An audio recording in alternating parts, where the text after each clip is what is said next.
మనం వింటున్నాం కదా, నూతనమైన జీవాన్ని, నూతనమైన స్వభావాన్ని మనం దేవుని ద్వారా పొందుకున్నాం.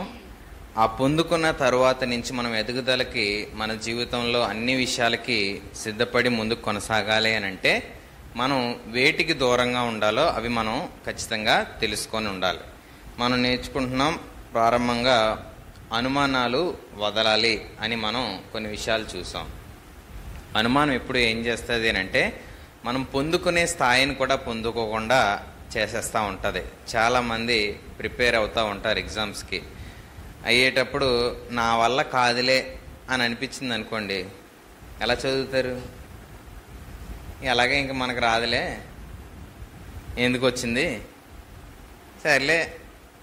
కానీ నా వల్ల కాని పరిస్థితి దాన్ని కూడా నేను చేయగలను అని సిద్ధపడేటప్పుడు మన శరీరంలో, నేను మొన్న ఒక చిన్న వీడియో చూసినప్పుడు ఒక అర్థమైంది ఏంటనంటే, డాక్టర్స్ ఇంకా నువ్వు ఈ మెడికేషన్ ఆపేస్తే చచ్చిపోతావు అని అంటే సర్లే నేను చేస్తానని చెప్పి తనకు తానుగా మాట్లాడుకుంటూ ఈ స్పైన్ సర్జరీ అనమాట తనకయింది. తనకు తాను మాట్లాడుకుంటూ నా శరీరానికి నేను ఆ ప్రేరేపణను కలిగిస్తాననేటప్పుడు తన శరీరం తనలో కావలసిన ప్రతి దాన్ని ఉత్పత్తి చేయడం ప్రారంభించి తిరిగి 10 నెలల్లో అతడు నడవడం, పరిగెత్తడం ప్రారంభించాడంట. అంటే మనం ఇచ్చే కొన్ని విషయాలు మన శరీరానికి దైవికంగా దేవుని పక్షమైన ఆయన మీద ఆధారపడుతూ చేసే ప్రయత్నాలను బట్టి చాలా ఉన్నతమైన పరిస్థితుల వైపు మనం ముందుకు వెళ్ళడానికి ఖచ్చితంగా దేవుని సహాయం మనం పొందుకోగలుగుతాం. అయితే మంచి ప్రేరేపణలు కలిగి ముందుకు వెళ్ళాలి అనే ఆలోచన కంటే చెడు ప్రేరేపణలకి చాలామంది ప్రయత్నం చేస్తూ ఉంటారు. చూడండి, దొంగ ఎప్పుడైనా నేను దొరికిపోతాను అనుకుంటాడా? దొంగతనం చేసే ప్రయత్నం చేసినప్పుడు డౌట్ పడతాడా? కనీసం అది ఎంత పెద్ద తాళమైనా, ఎంత పెద్ద ఇల్లు అయినా, ఎంత పెద్ద జమీందారు అయినా ఏమని ఆలోచిస్తాడు? ఈ రాత్రి నేను చెడ్డ పని చేసేవాడికి ఆ ప్రేరేపణ, అనుమానం లేకుండా ముందుకెళ్ళడానికి ప్రయత్నం చేస్తాడు. కానీ మంచి పని చేయడానికి మనలో రకరకాల భయాలు, రకరకాల అనుమానాలు. కానీ దేవుని పక్షమైన నీతిలో మనం నిలబడడానికి ప్రయత్నం చేసేటప్పుడు అనుమానాలన్నీ కూడా వదలాలి. రెండోది, ఆచారాలు వదలాలి. చాలామంది మనుషులు సామాజిక జీవి కాబట్టి ఏమని ఆలోచిస్తాడనంటే, అందరూ నాతో ఉంటేనే కదా, అందరూ నాతో నడిస్తేనే కదా, అందరితో నేను ఉంటేనే కదా. నిజమే, అందరితోనూ నేను అని ఆలోచించి మన ముందున్న పితరులు నడుచుంటే ఒక అంబేద్కర్ గారు లాంటి ఒక ఉన్నతమైన వారు మన మధ్యలో నుంచి బయటకు వచ్చేవారు కాదు. అంటే ఒక పరిస్థితులన్నింటినీ గమనిస్తూ తన ఉన్నతంగా ఆలోచించగలిగే పరిణితి ఆయన సంపాదించగలిగాడు అని అంటే అందరితో నడవగలిగిన పరిస్థితులు తనకున్నా తను ఏదో సమాజానికి చేయాలనే ఆలోచనతో ముందుకు వెళ్ళడం. అలాగే ఆచార సంబంధమైన విషయాలలో మనం అందరితో పాటే అని అనుకుంటే దేవుని కొరకు ప్రత్యేకమైన వ్యక్తిగా నువ్వు నేను కూడా మారలేము. మనం మారగలగాలి అని అంటే అందరినీ దాటి దేవుని వాక్యం ఏం చెప్తుందో ఆ మాటకు మనల్ని మనం ఏం చేసుకోవాలి? బలపరుచుకోవాలి, సిద్ధపరచుకోవాలి, ప్రోత్సహించుకోవాలి. మనల్ని మనం ఇతరులు చేస్తున్నారా కాదు, నేను చేయాలి, వారే చేయట్లేదు అని కాదు, నేను ప్రభు పక్షంగా నిలవబడాలి, ఆ నీతికి నన్ను నేను అప్పగించుకోవాలనే స్థాయికి మనల్ని మనం ప్రోత్సహించుకొని ముందుకు వెళ్ళాలి. అప్పుడు మనం ఆచారాలను వదిలి ముందుకు వెళ్ళడానికి ప్రయత్నం చేయగలుగుతాం. మూడోది ఏం నేర్చుకున్నాము అంటే ఆశలు వదలాలి. అనుమానాలు వదలాలి, ఆచారాలు వదలాలి, ఆశలు వదలాలి. ఆశల విషయంలో మనం నేర్చుకున్నాం గత 2 వారాలుగా, లోక సంబంధమైన ఆశలు మనలో నుంచి విడిచిపెట్టి పరలోక సంబంధమైన ఆశలు మనలోని ప్రారంభం అవ్వాలి. రెండోది, పుట్టుక నుంచి మరణం వరకు కొన్ని మనలో నుంచి సాధారణంగా కలుగుతూ ఉంటాయి కొన్ని ఆశలు. అవి ఏ దశలైనా కలగచ్చు, ఎప్పుడైనా మనలో జీవితంలో రావచ్చు. కానీ దేవుడు వద్దన్న విషయాన్ని మనం గమనించి శరీరం కలిగిస్తుంది కదా అని ఆ ప్రేరేపణ పొందుకోవడానికి, ఆశను తీర్చుకోవడానికి మనం ప్రయత్నం చేస్తే అది మనకు నాశనాన్నే కలిగిస్తుంది తప్ప క్షేమాన్ని మనకి ఎప్పటికీ కూడా కలిగించదు. మరి శరీరంలో కలుగుతుంది కదా, అది చెయ్యాలనిపిస్తుంది కదా అని అంటే చెయ్యాలనిపిస్తుంది, దానికి సమయం, సందర్భం, పరిస్థితులు ఉంటాయి. అవి ఆలోచించకుండా నీకు నచ్చినట్టుగా ఇష్టానుసారంగా ప్రవర్తిస్తే మనం నీతిని దాటేస్తాం, మనం నాశనాన్ని చేకూర్చేవారిగా, మనల్ని మనమే నశించిపోయేవారిగా మనం చేసుకుంటూ ఉంటాం. అలాంటి జీవితం నుంచి మనం ఆశలని వదిలేవారిగా మనం ఉండాలి. ఈరోజు మనం కొన్ని విషయాలు నేర్చుకోవడానికి ప్రయత్నం చేద్దాం. ఆశలు వదలాలి అనే దాంట్లో మరికొన్ని విషయాలు నేర్చుకోవడానికి ప్రయత్నం చేద్దాం. నాకు సమాధానం చెప్పండి. ఒక ప్రశ్న ఆలోచించి ఏంటనంటే, రేపు తెల్లవారి మీరు హైదరాబాద్ వెళ్ళాలి అంటే ఇప్పుడు ఏం చేస్తారు? రేపు తెల్లవారు హైదరాబాద్ వెళ్ళాలంటే ఇప్పుడు ఏం చేస్తారు?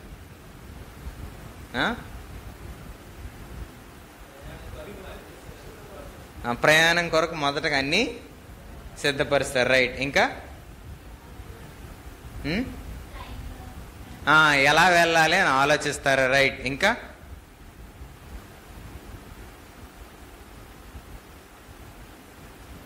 అన్నీ రెడీ చేసుకుంటారు, బట్టలు అన్నీ రెడీ చేసుకుంటారు, ఎలా వెళ్ళాలని ఆలోచిస్తారు. మూడోది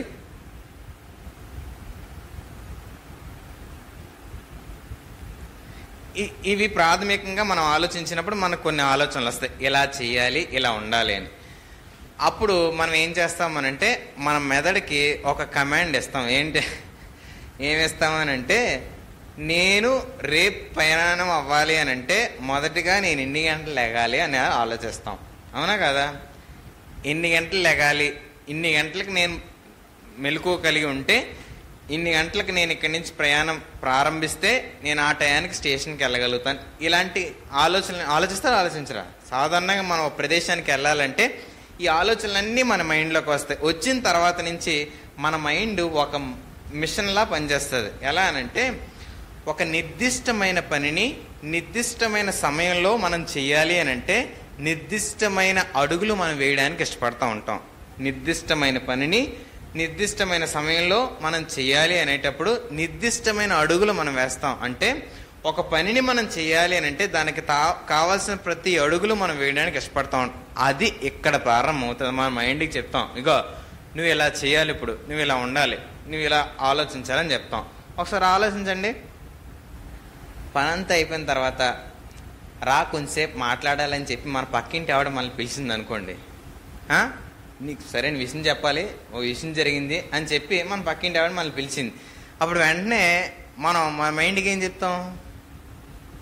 ముందు అంట్లతో వేద్దాం, అన్నం వండేద్దాం, ఈ పొయ్యి మీద ఉండగా ఇచ్చేసేద్దాం, తర్వాత మనం అక్కడికి వెళ్ళి కూర్చొని అదేటో మనం తెలుసుకోవాలని చెప్పి ఏం చేస్తాం? మన కమాండ్లన్నీ మన మైండ్కి ఇచ్చేసి ఇలా ఇలా చేద్దాం అని అనుకుంటాం. రైట్.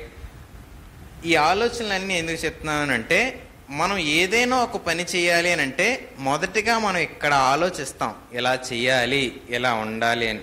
అదే ఆటలు ఆడుకోవాలనుకోనండి, వీళ్ళు ముందు ఆటలు ఆడుకోవడానికే ప్రయారిటీ కాబట్టి అన్నీ పక్కన పెట్టి ఏం చేస్తాం? ఆటలు ఆడుకోవడానికి ఏం కావాలా దారులన్నీ వేసుకుంటూ ఉంటాం. మనకు కావాల్సినట్టుగా ఒక పని చేయడానికి, ఒక ఆలోచించడానికి, ఏదైనా చేయాలి అని అంటే కొన్ని ఏం చేస్తాం? మొదటిగా ప్రాథమికంగా కొన్ని కమాండ్ మన మైండ్కి ఇస్తాం. కొన్ని ఆలోచనలు, కొన్ని ఆజ్ఞలు మనకిచ్చి దాని ప్రకారం నడవడానికి ఇష్టపడుతూ ఉంటాం. దేవుడు ఏం చేశాడు అంటే ప్రజలకి నిర్గమకాండం 20వ అధ్యాయము, నిర్గమకాండము 20వ అధ్యాయము ప్రారంభం నుంచి చదువుదాం. ప్రారంభపు మాట. దేవుడు ఈ ఆజ్ఞలన్నీ వివరించి చెప్పెను, నీ దేవుడైన యెహోవాను నేనే దాసుల గృహమైన ఐగుప్తు దేశంలో నుండి నిన్ను వెలుపలికి రప్పించి తిని. ఒకసారి ద్వితీయోపదేశకాండము 5వ అధ్యాయము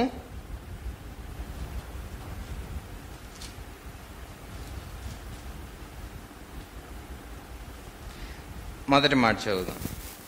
మోషే ఇశ్రాయేలులందరినీ పిలిపించి ఇట్లా, నేను ఇశ్రాయేలులారా, నేను మీ వినికిడిలో నేడు చెప్పుచున్న కట్టడలను విధులను విని వాటిని నేర్చుకొని వాటిని అనుసరించి నడువుడి.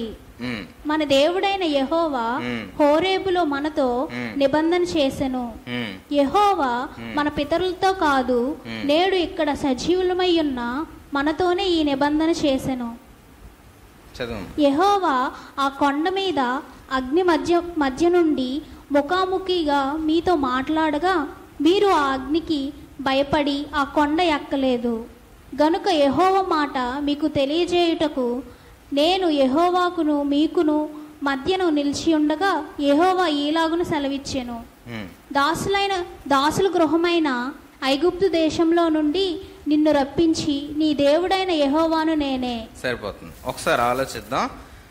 ఆయన ప్రజల్ని దాసుల గృహముగా ఉన్న ఐగుప్తులో నుంచి, అంటే చాలా రకాల విపరీతమైన బాధ, నొప్పి, ఇరుకు, ఇబ్బందుల మధ్య ఉన్నప్పుడు దేవుడు వారి ప్రార్థనను, వారి మొరను విని ఆ ప్రదేశం నుంచి విడిపించి కొన్ని మాటలు వారితో చెప్పడానికి ఇష్టపడతా ఉన్నాడు. ఎందుకు అనంటే, నేను మిమ్మల్ని ఆ పరిస్థితుల్లోంచి బయటికి విడిపించాను కాబట్టి మీరు నడవవలసిన మార్గాన్ని, అంటే ఇక్కడ చదువుకున్నాం కదా, నిర్గమాకాండంలో ఆజ్ఞలు అనేటప్పుడు ద్వితీయోపదేశానికి వచ్చిన తర్వాత ఆయన అంటున్నాడు కట్టడలు, విధులు అని చెప్తున్నాడు. అంటే మనిషికి కొన్ని కట్టడలు, కొన్ని ఆజ్ఞలు, కొన్ని విధులు అవసరం అవుతూ ఉంటాయి. ఎందుకు అవసరం అని అంటే, ఆ వ్యక్తి తను చేయబో పనికి ఎలా అయితే మన ప్రతి పనిలో కొన్ని ఆజ్ఞలు పెట్టుకొని మైండ్కి చెప్పి నువ్వు ఇలా చేయాలి, ఇలా చేస్తే ఈ పనికి, ఈ సమయానికి మనం ఈ పనిని చేయగలుగుతాం అని ఎప్పుడైతే మన మైండ్కి చెప్తామో, అలాగే దైవ సంబంధమైన ఒక వ్యక్తి తన పని దేవుని పక్షమైన నీతిలో నిలబడడానికి కొన్ని ఆజ్ఞలు మనకి అవసరం అని చెప్పి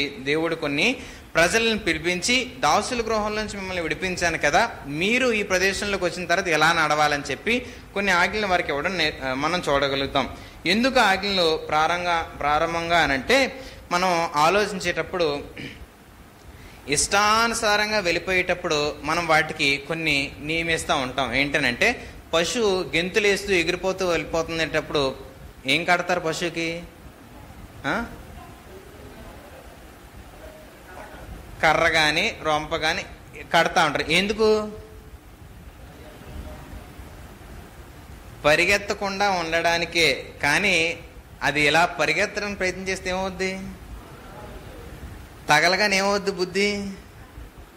ఇదేదో ఉందరా నాయనా, పొరపాటు నేను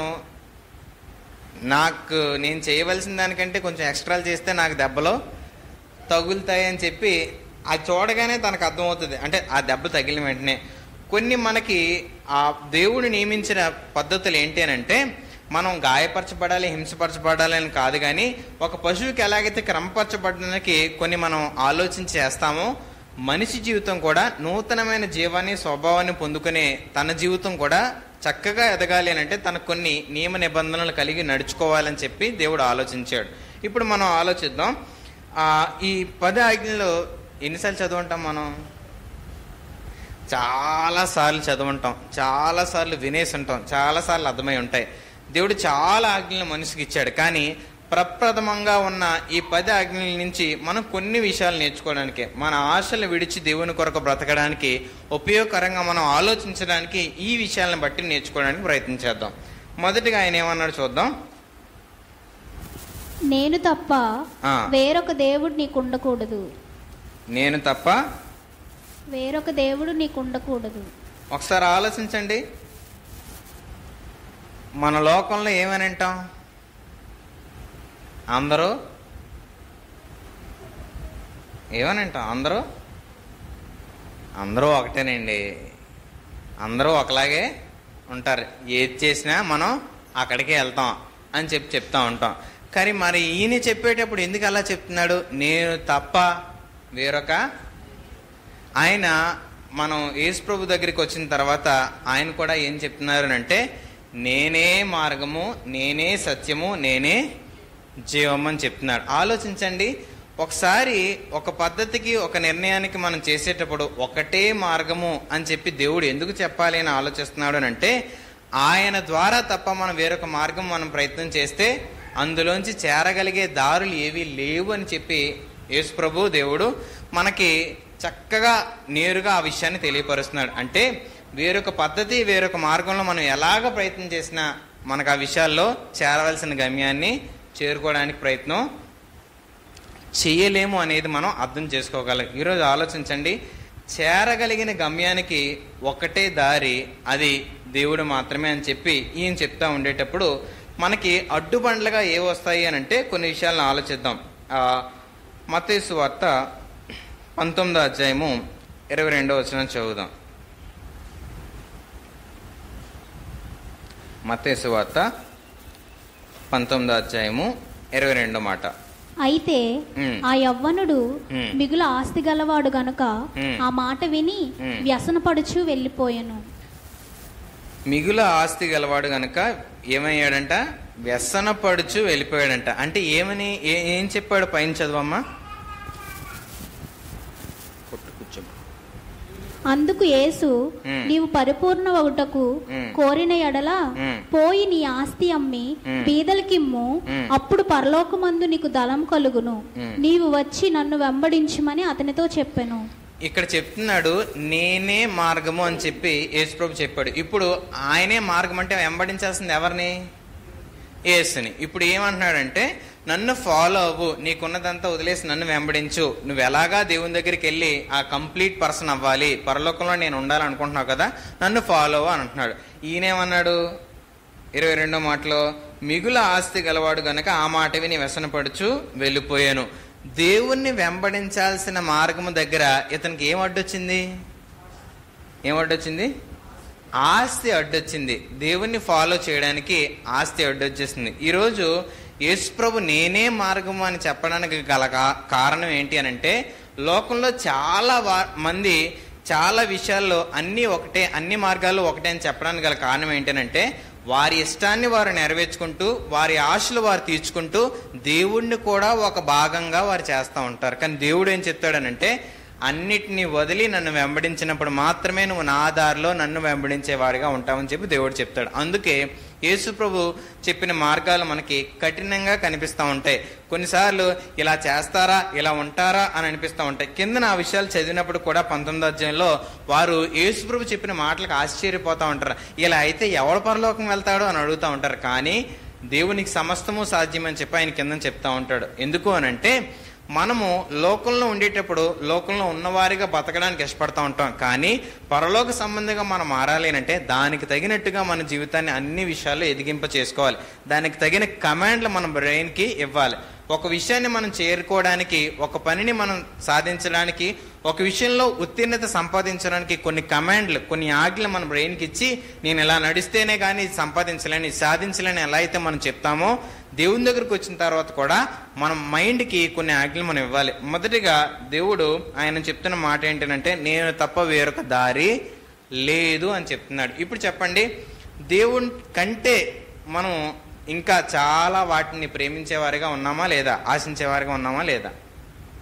ఉన్నారా లేదా? మత్తయి సువార్త 6:24 ఆయన చెప్తున్నాడు,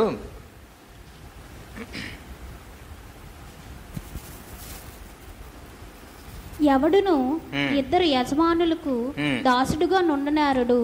అతడు ఒకరిని ద్వేషించి ఒకరిని ప్రేమించును, లేదా ఒకని పక్షముగా నుండి ఒకరిని తృణీకరించును.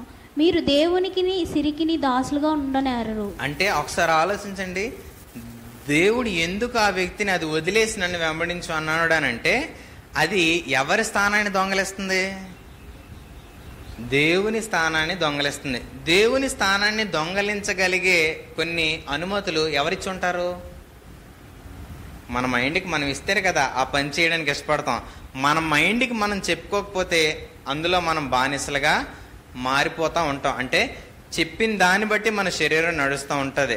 మనం దేవుని అనుమతితో, దేవుని సహాయంతో అన్ని విషయాలలో ముందుకు నడిచేటప్పుడు మనం మన ఆశలు దేవపక్షమైన నీతిలో నిలబడడానికి ఎప్పుడూ కూడా ప్రయత్నం చేస్తాం. కాబట్టి ఒకసారి ఆలోచించండి, దేవుని స్థానాన్ని దొంగలించగలిగేవి మన జీవితంలో ఏమున్నాయి?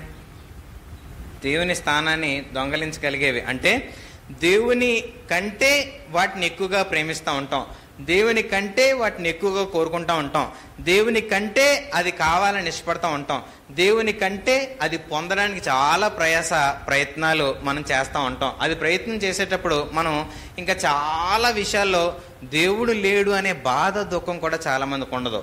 అందుకు ఆయన చెప్తున్న మాట ఏంటంటే, నన్ను మీరు ఫాలో అవ్వాలి, నేను తప్ప వేరొక దారి మార్గం మీకు లేదు అని చెప్తున్నాడు. ఒకసారి ఆలోచించండి, చాలా విషయాల్లో లోకంలో మనం ఒక ఉన్నత చదువు గనక మనం చూస్తే, మనం యూపీఎస్సీ ఎగ్జామ్స్ జరిగి రిజల్ట్స్ కూడా వచ్చేసాయి. చాలామంది చాలా తెలుగువారు ఉన్నత స్థాయి సంపాదించుకున్నారు, మంచి ర్యాంక్లో సంపాదించుకున్నారు. అయితే ఆ స్థాయిని చేరుకోవాలి అని అంటే, నేను ఒక వీడియో క్లిప్ చూసినప్పుడు నాకు అర్థమైంది ఏంటంటే, మెయిన్స్ రాసేటప్పుడు ఒక ప్రశ్న చదివి దానికి సమాధానం రాయాలంటే 40 సెకండ్లో ఆ ప్రశ్నకి ఏవేవి రాయాలో అన్నీ ఆలోచించాలంట. ఒక ప్రశ్న మన ముందుంటే 40 సెకండ్లో ఏవేవి రాయాలో అంతా ఆలోచించి 8 నిమిషాల్లో ఒక 200 పదాలు రాయగలగాలంట. ఒక ప్రశ్న 40 సెకండ్లో ఏం రాయాలో ఏం చేయాలో ఆలోచించి 8 నిమిషాల్లో 200 పదాలు రాయగలగాలంట. సాధ్యమవుతుందా? అంటే ఎంత సిద్ధపాటు ఉండాలో ఒక విషయం ఆలోచించండి. ఎంతటి ప్రయాస అవి వాళ్ళు పడాలి ఆలోచించండి. ఇంక వేరే పద్ధతి ఏం లేదా అని అడిగితే ఏం చెప్తారు వాళ్ళు ఆ పరీక్ష రాయడానికి? నువ్వు ఈ పోస్ట్కి అనర్హుడివి, నువ్వేం చేయొచ్చు, వేరే ఉద్యోగం వెతుక్కోవడానికి ప్రయత్నించని చెప్తారు. ఆ ఉద్యోగమే నాకు కావాలి అంటే దానికి తగినట్టుగా నన్ను నేను రెడీ చేసుకోవాలి, దానికి తగినట్టుగా నన్ను నేను సిద్ధపరచుకోవాలి. మరి దేవుని దగ్గర నేను ఉండాలి అని అంటే దేవుని కంటే ఎక్కువగా చాలా విషయాలు నేను ప్రేమిస్తూ నాకు దేవుడే చాలా ప్రేమ అని చెప్తే మనం అబద్ధికులుగా మారమా? ఖచ్చితంగా అబద్ధికులుగా మారిపోతాం. కాబట్టి ఒకసారి ఆలోచించండి. నేను తప్ప వేరొక పరిస్థితి లేదు అని అంటే మనం వెంబడించాల్సింది, మనం కోరుకోవాల్సింది దేవునితో సహవాసం తప్ప మరే దాంతో కూడా మనకి సహవాసం అవసరం లేదు. కాబట్టి మనం చేయాల్సిన చాలా పరిస్థితుల్లో మనం ఎలా ఆలోచిస్తాము అని అంటే నేను కానుకిస్తేనో, ఉపవాసం ఉంటేనో, లేకపోతే మందిరానికి క్రమంగా వచ్చేస్తేనో దేవుడు నన్ను అంగీకరిస్తాడు అంటే అది కొంతవరకు మనం ఆలోచించాల్సిన పరిస్థితి. ఎందుకనంటే దేవునితో మన సంబంధం లేకుండా ఇంకే పనులు మనం చేస్తున్నా సరే అది మనల్ని దేవుణ్ణి వెంబడించే వారిగా చేయదు. అది గమనించండి. దేవుణ్ణి తప్ప మరి ఏ పనులు మనం చేస్తూ నేను దేవుణ్ణి వెంబడిస్తున్నాను అని చెప్పుకుంటే అది అబద్ధమే అవుతుంది తప్ప సత్యమైన దారిలో మనం ఉండం. దేవుణ్ణి వెంబడించాలి అని అంటే ఆయన మాటను చదవాలి, ఆయనతో మనం ప్రార్థన సహవాసం కలిగి ఉండాలి. అన్ని విషయాల్లో దేవుడు కోరుకుంటున్న పద్ధతులు, ఆయన కట్టడలు, విధులు, ఆజ్ఞలు, బైబిల్ ఏం చెప్తున్న అన్ని విషయాలు నేను పాటించడానికి నన్ను నేను సిద్ధపరచుకోవాలి. అప్పుడు మాత్రమే నేను ఆయన మాటను, ఆయనను వెంబడించే వారిగా మారుతాను తప్ప నన్ను నేను అన్ని విషయాల్లో నా ఇష్టాన్ని నెరవేర్చుకుంటూ నేను దేవుని వెంబడిస్తున్నాను అంటే అది అబద్ధమే అవుతుంది. రెండో మాట చదువుదాం. ద్వితీయోపదేశకాండం 5వ అధ్యాయం. పైనున్న ఆకాశమందే గాని క్రిందనున్న భూమి అందే గాని భూమి క్రిందనున్న నీళ్ల యందే గాని యుండు దేని పోలికనైనను విగ్రహమును చేసుకొనకూడదు, వాటికి నమస్కరించకూడదు, వాటిని పూజించకూడదు. ఎందుకు చెప్పుంటాడు ఒకసారి ఆలోచించండి. ఏ రూపాన్ని కూడా మీరు నాకు సరిపోయినదిగా చేసుకోవద్దు అని చెప్పాడు. పైగా దేవుడు చెప్తున్న మాట ఏంటనంటే రూపం అనేది దేవునికి మనం ఇవ్వలేం. ఎందుకు రూపం ఇవ్వలేం? ఆ రూపాన్ని బట్టి మనం ఎందుకు దేవుణ్ణి చూడగలుగుతామనంటే దేవుణ్ణి మనం చూడగలిగేటప్పుడు ఒకసారి రోమీయులకు రాసిన పత్రిక 1వ అధ్యాయం 22-23 చదవండి. రోమీయులకు రాసిన పత్రిక 1వ అధ్యాయం 22-23. వారి అవివేక హృదయముల యందు వ్యర్థులైరి, వారి అవివేక హృదయము అంధకారమాయను, తాము జ్ఞానులమని చెప్పుకొనుచు బుద్ధిహీనులైరి. వారు అక్షయుడుగు దేవుని మహిమను క్షయమగు మనుషుల యొక్కయు, పక్షుల యొక్కయు, చతుష్పాద జంతువుల యొక్కయు, పురుగుల యొక్కయు ప్రతిమా స్వరూపంగా మార్చిరి. దేవుని మహిమను దేనికి మార్చేస్తున్నారంట? మనుషుల యొక్కయు, పక్షుల యొక్కయు, చతుష్పాద జంతువుల యొక్క, పురుగుల యొక్క ప్రతిమా స్వరూపంగా మారుస్తూ ఉన్నారు.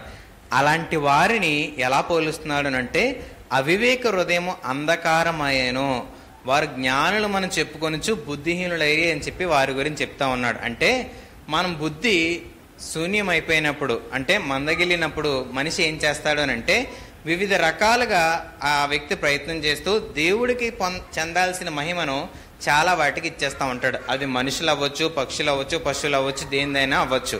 అందుకే ప్రారంభంలోనే దేవుడు ఈ మాటను చెప్పాడు, మీరు దేవునికి ఇవ్వాల్సిన మహిమను మరే వాటికి కూడా ఇవ్వకూడదు అని చెప్పాడు. ఇప్పుడు నాకు ఒక సమాధానం చెప్పండి. ఒకరు మీకు మనీ ఆర్డర్ డబ్బులు పంపించారు, అయితే పోస్ట్ మ్యాన్ తీసుకొని వచ్చి మీకు ఇచ్చి ఇదిగో అమ్మ మీకు మనీ ఆర్డర్ అనగానే పోస్ట్ మ్యాన్కి దండేసి సాల్వా కప్పుతారు ఎవరన్నా? పోస్ట్ మ్యాన్కి దండేసి సాల్వా కప్రా? ఆయన బాధ్యతను నెరవేర్చారు. డబ్బులు పంపించింది ఎవరు? మనకు సంబంధించిన మనకు కావాల్సిన వ్యక్తి. కానీ మనకు తెలుసు కాబట్టి మనం పోస్ట్ మ్యాన్ దగ్గర తీసుకొని ఆ థ్యాంక్స్ చెప్తాం, కావాల్సిన మంచినీళ్ళు తాగుతారని ఇస్తాం. కానీ మన కృతజ్ఞత భావం అంతా ఎవరికి ఉంటుంది? డబ్బులు పంపించిన వ్యక్తితో మనకు ఆ కృతజ్ఞత భావం మనం కలిగి ఉంటాం. ఒకసారి ఆలోచించండి.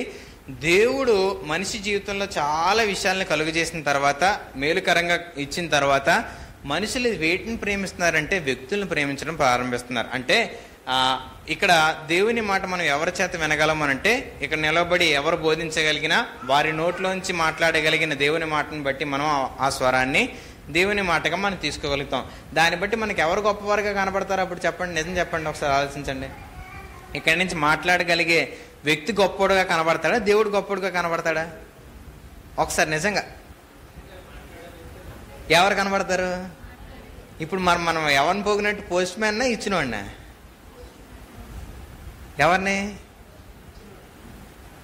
అందుకు మన ఆశ ఏంటంటే, ఈయన చెప్తే భలే చెప్తాడండి, ఈయన మాట్లాడితే భలే మాట్లాడతాడండి. దేవుని మాట గొప్పదా, వ్యక్తి గొప్పోడా? చెప్పడం మనం దేవుని మాటే చెప్తాం, కానీ ఎవరిని చూస్తాం?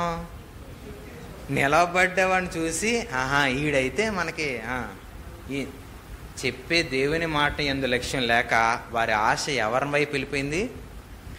మహిమ దేవునికి చెందాల్సింది మనుషులకు ఇవ్వడం ప్రారంభించారు, స్థలానికి ఇవ్వడానికి ప్రారంభించారు. అంటే మొన్నటి వరకు జరిగాయి కదా గుడారాలు, ఆ ప్రదేశానికి వెళ్తే, లేకపోతే బెల్లంపల్లి వెళ్ళిపోతే, లేకపోతే హైదరాబాద్ వెళ్ళిపోతే, రకరకాల ప్రదేశాలకు నేను వెళ్ళిపోతే నా ఆశ తీర్చబడతా. దేవుడు నా ఆశని, దేవుణ్ణి వెతకడం ప్రారంభించి మనం ఎప్పుడైతే ప్రయత్నం చేస్తామో ఇవన్నిటి నుంచి దూరపరచబడతాం. కానీ మనుషులు దేవుణ్ణి వెతకట్లేదు. దేన్ని వెతుకుతున్నారు?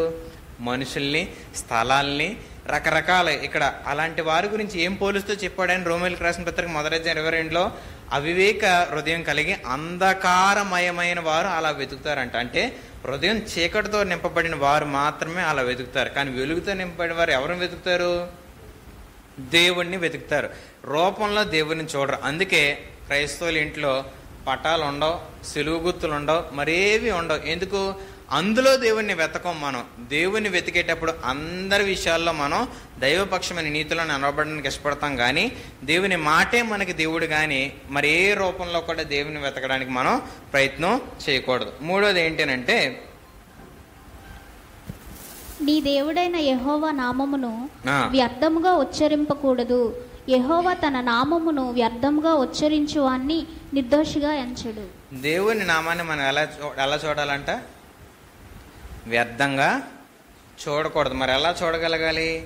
పరిశుద్ధమైందిగా చూడగలగాలి.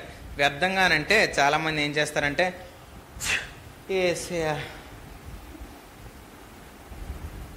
తుమ్మిసి ఏసయ్యా ఏసినాయనా, తుమ్మినప్పుడు దగ్గినప్పుడు ఆయన నామం ఏంటంట? పరిశుద్ధమైనదిగా మనం చూడగలగాలి. అందుకే ఆయన అంటాడు మత్తయి సువార్త 6:9 మత్తయి సువార్త 6:9. కాబట్టి మీరు ఇలాగూ ప్రార్థన చేయుడి, పరలోకమందున్న మా తండ్రి, నీ నామం పరిశుద్ధపరచబడును గాక. ఆయన చెప్పిన ప్రారంభ మాట ప్రార్థనలు ఏంటి? నీ నామము పరిశుద్ధపరచబడును గాక. వ్యర్థంగా ఉచ్చరించకుండా మనం ఎలా ఉచ్చరించాలి? ఆయన నామం పరిశుద్ధమైనదిగా అనాలి. ఇప్పుడు మనం అందాం, నీ నామం పరిశుద్ధపరచబడును గాక. అయిపోద్దా ఆయన నామం?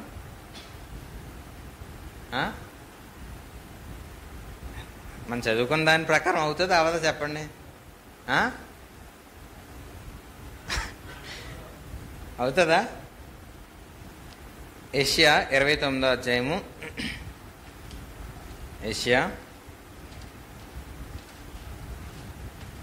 29 23 చదువు. అతని సంతానపు వారు తమ మధ్య నేను చేయు కార్యమును చూచినప్పుడు నా నామమును పరిశుద్ధపరచుదురు.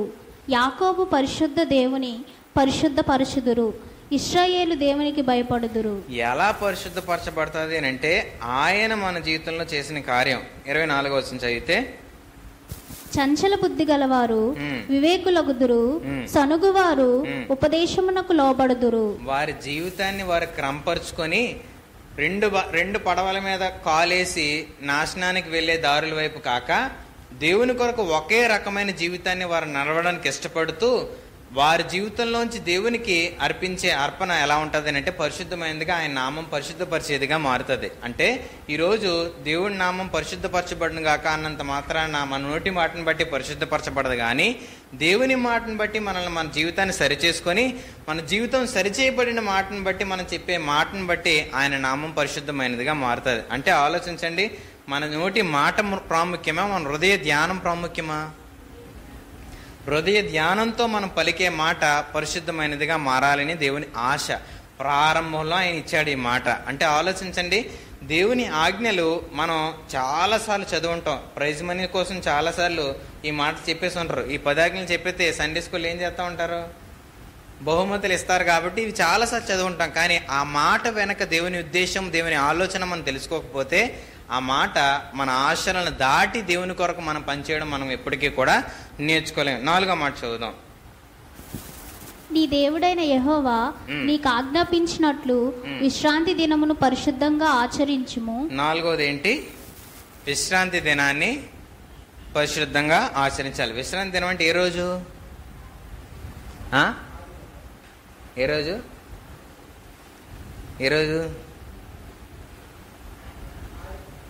ఆదివారం అని ఒకరు, శనివారం ఒకరు, శుక్రవారం ఒకరు.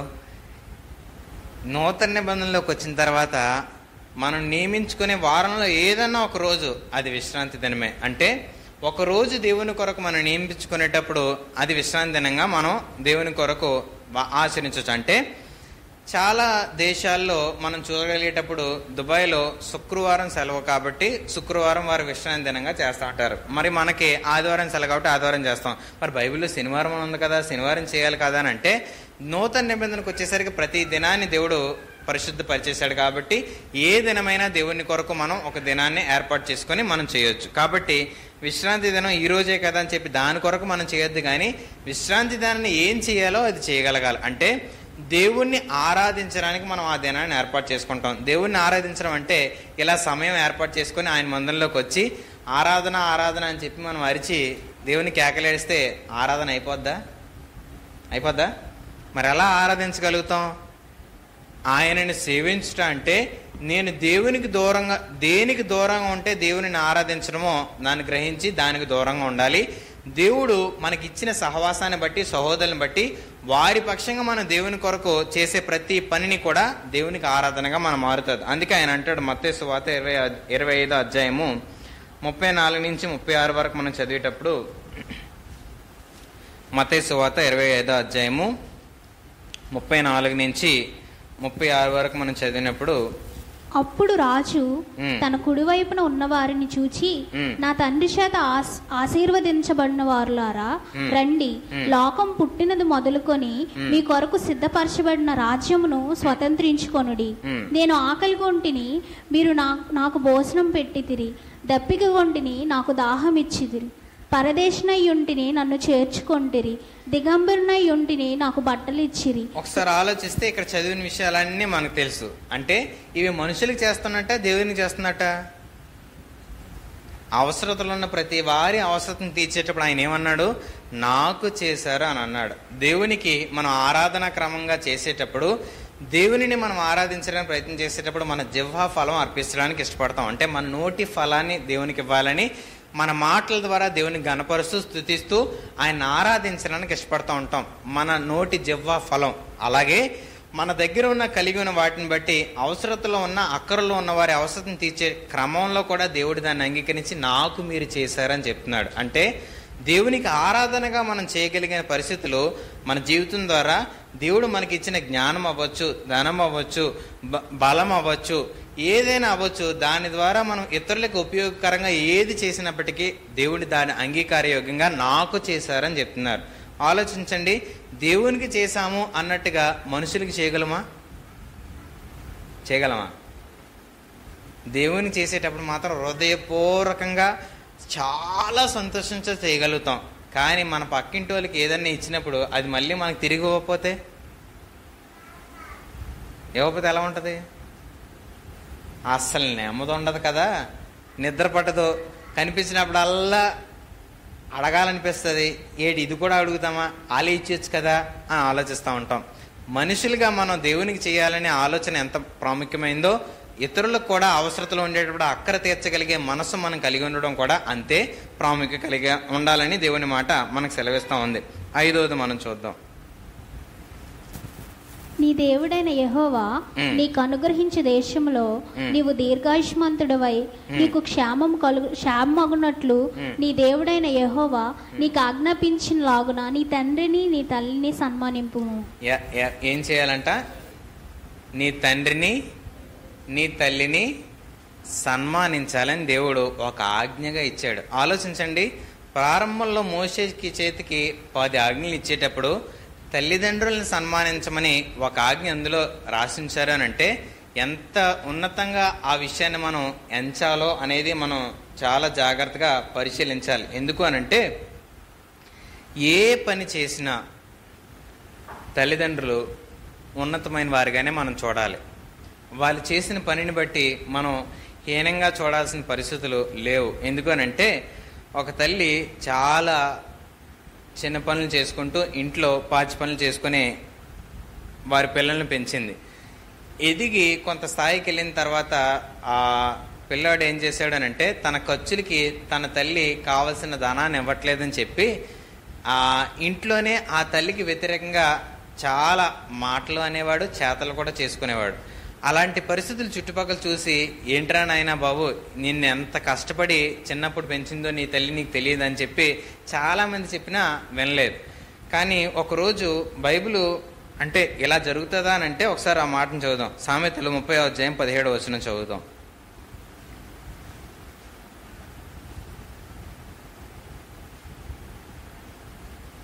సామెతలు 30:17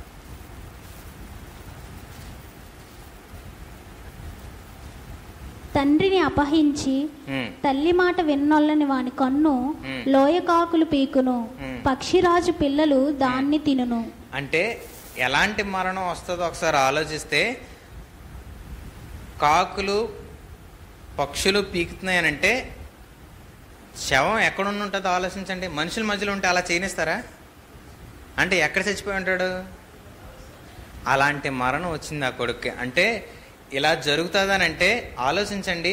దేవుని మాటకు వ్యతిరేకంగా మనం ప్రయత్నం చేస్తే తల్లిదండ్రులు ఎలాంటి పరిస్థితుల్లో ఉన్నప్పటికీ కూడా వారిని గౌరవించడం మనం నేర్చుకోవాలి, వారిని సన్మానించడం మనం నేర్చుకోవాలి, వారికి విధేయత చూపించడం మనం నేర్చుకోవాలి.